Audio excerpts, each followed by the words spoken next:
Yo, it's Guido coming at you with a Happy New Year talk. It's going to be a short one today. I wanted to thank everybody for coming along with me on my particular portion of this ride this year, making silly pixel tank videos and talking all kinds of tanks with Pilgrim, streaming all that stuff. Thanks for coming along. It's been much appreciated. Grown the channel a bit. The stream has grown a bit.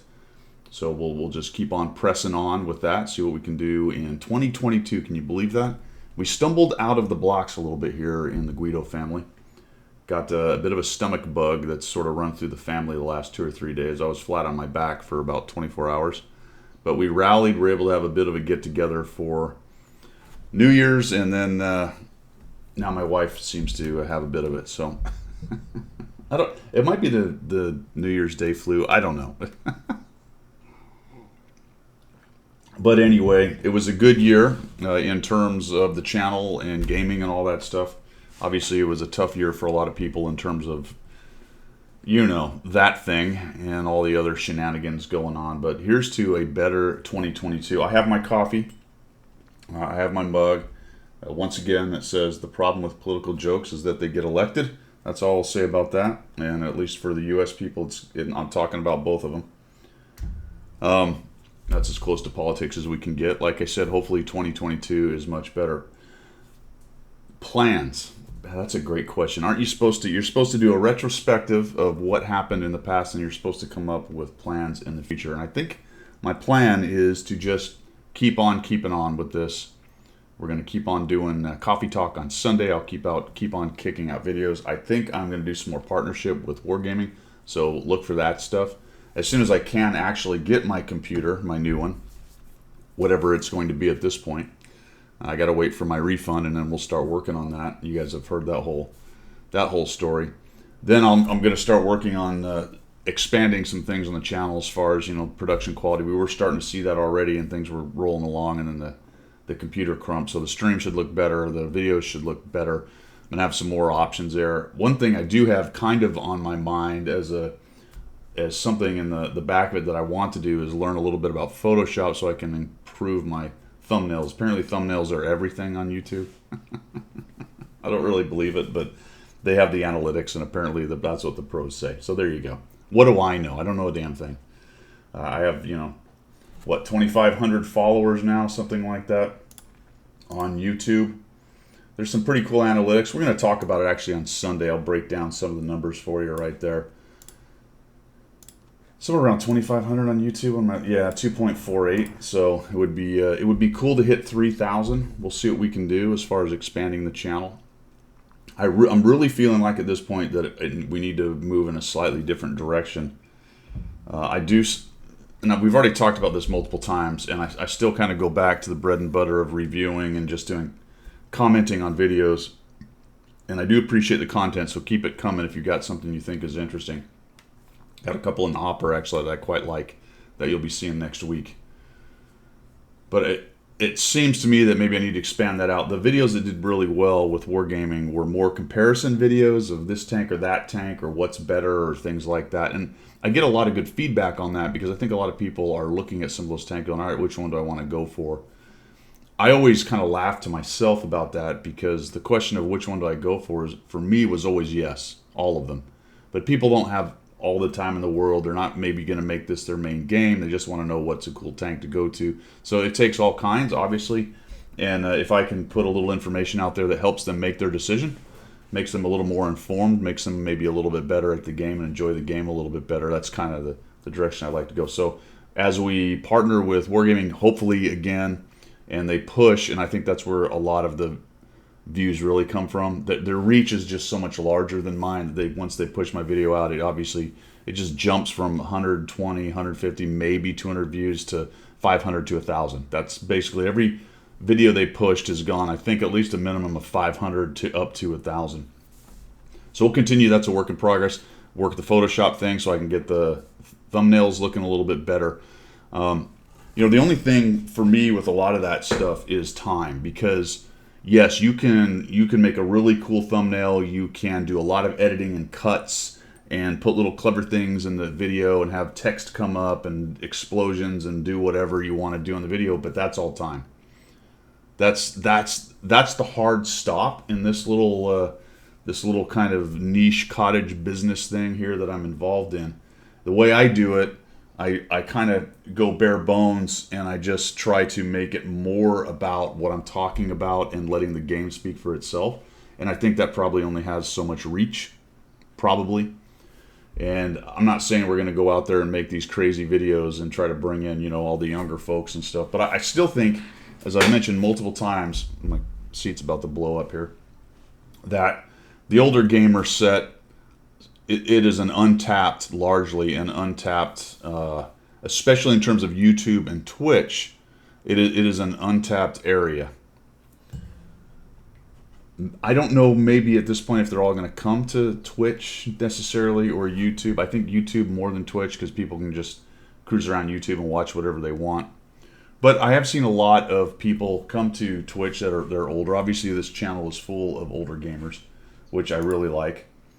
Younger folks, fantastic as well. Come on by, but really for me, being an older gamer, aiming it at them, at you guys, has kind of been the reason for the whole thing.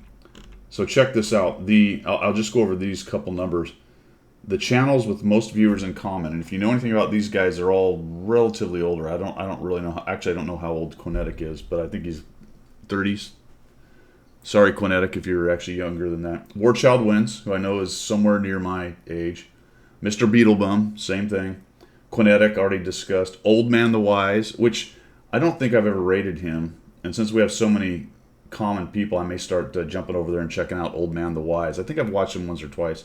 And Steel Guts. I mean, that kind of spells it out right there.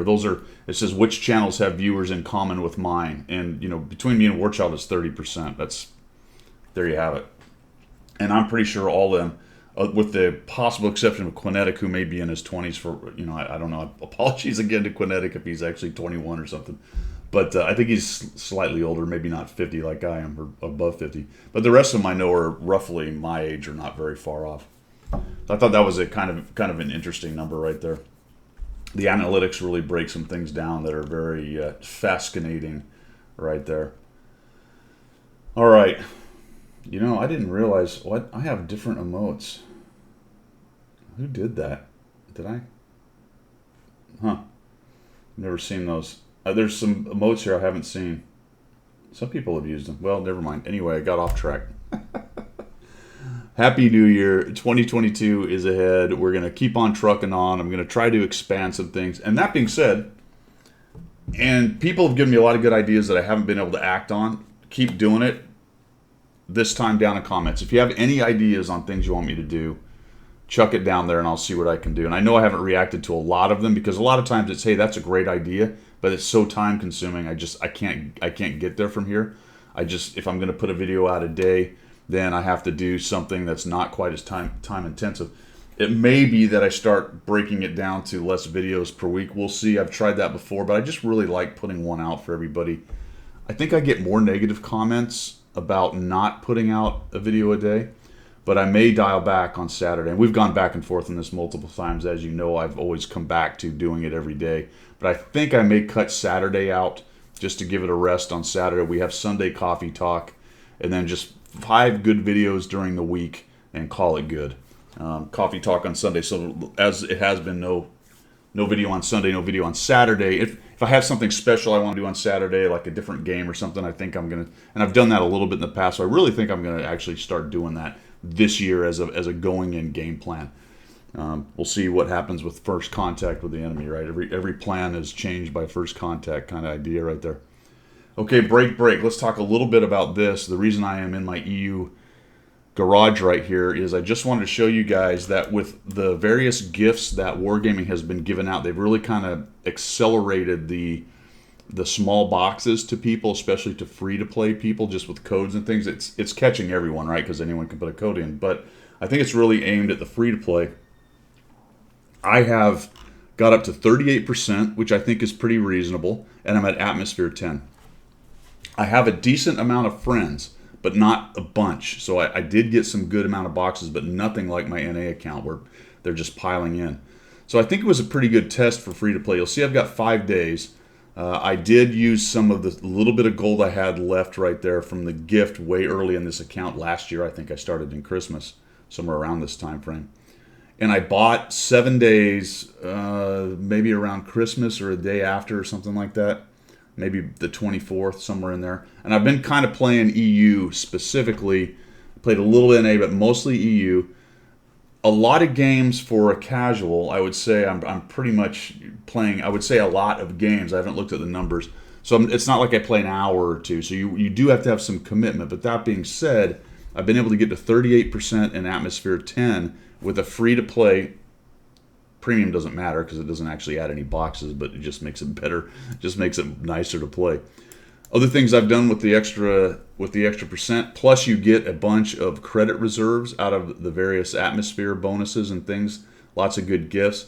I have been able to add, over the Christmas season, I have added the IS-3, so I bought that. I have added the did I buy the T-44? I could have swore I did. Is it not? Oh, here it is. I haven't put it on primary yet. I added the T-44, so that's 2 tier 8s that I've added. I've added the setter. You can see I put Chuck from last year, who actually hadn't been put in a tank yet. So he's going to do the same thing I did with him on NA. He's going to go straight up to the Mana Core as I work through those kind of passive scout tanks. So I added the setter, added the Hotchkiss. I finished up the AMD, got to the Hotchkiss. And then I have taken all these other tanks, and to include the Panther, which I think I'm done researching. Is that true? Yes. So I've upgraded the Panther. I upgraded the IS. I unlocked the IS-3 with it. I'm on my way now to the ISM, which I probably won't buy. I finished upgrading the Walker Bulldog, which, yep, is now done. And the Pershing I finished upgrading. The 1357 was really not upgraded, so I got it upgraded. And I chucked a couple 1 marks in there as I went. I think the Tiger got 1 marked along the way. The IS got 1 marked. He's got his star. I think the Bulldog, yep, Bulldog got 1 marked. Maybe the Pershing, is that? No, didn't do the Pershing yet. Not 1 marked. And I think the AMD got marked along the way somewhere as well. Did this thing get marked? No. So, that being said, you know, I thought it was a great event. I think they made some mistakes, and we'll talk about this on Sunday. They made some mistakes in terms of the mathematics and trying to figure out how fast people could get through.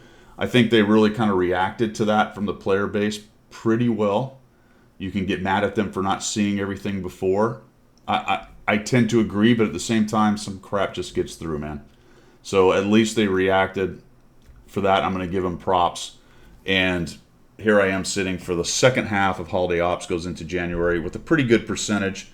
I don't know if I'm going to get to 50%, and I'm probably not going to get any of the camos. So despite all the great shards and stuff they chucked at me, I'm not going to be able to do it. Now, that being said, I missed a bunch of days where I wasn't playing EU. So I think this is a pretty good example of a relatively casual player, not playing every day, but still playing pretty hard on the days that they play, that you can get to a decent level, and you're certainly going to get to your atmosphere of 10, and I think you're going to get your Arnie missions and get your Arnie commander, really. You may not get to 50%, probably not, unless you're really grinding hard, free to play right there. That's going to be a little bit more difficult, but you might be able to do it. I have tended to use more of my anti-duplicators early because I wanted to make sure I got to the break points. And what I'm doing right now is I'm kind of prioritizing one of these that's higher. This one right here, New Year, I'm trying to prioritize that up to 65. Yes, up to 65 to go ahead and get one more break point on the percentage right there. So that's another 20. And you can see on the Deco Rider that I have 19 anti-duplicators. So I'm just going to burn those, get that one to there, then do the 3500 by clicking down on that, get the last one I need, and then I'm going to go back to taking chances, doing randoms, or maybe just doing 3500s. But I think maybe the shards are going to slow down. We'll see what happens. Maybe they chuck some more at us. The weekend missions have helped, getting 21,000 or so of the things, and the extra gifts and codes. So thanks to Wargaming for that. You guys have to let me know what you think about that, whether it was enough or not enough. Actually, why don't you chuck that down in the comments? I'm kind of interested in what you have to say.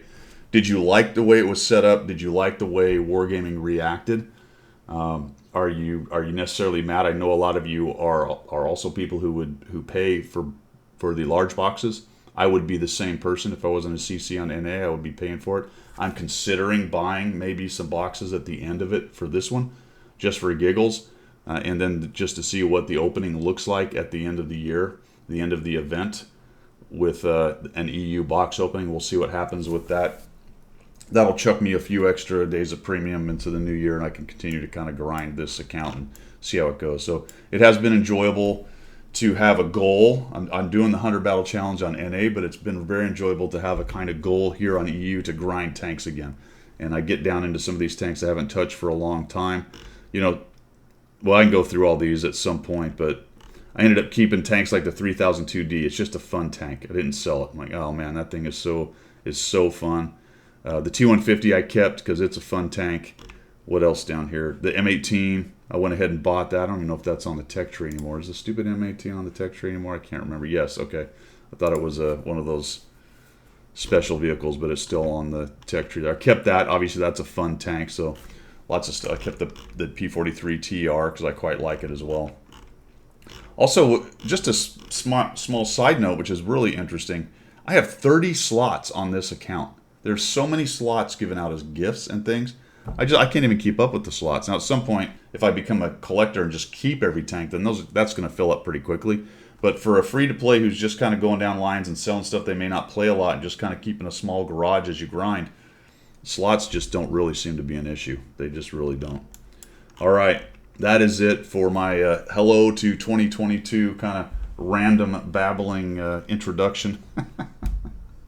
We're gonna keep on keeping on. I hope you guys stick around for 2022. I appreciate your support.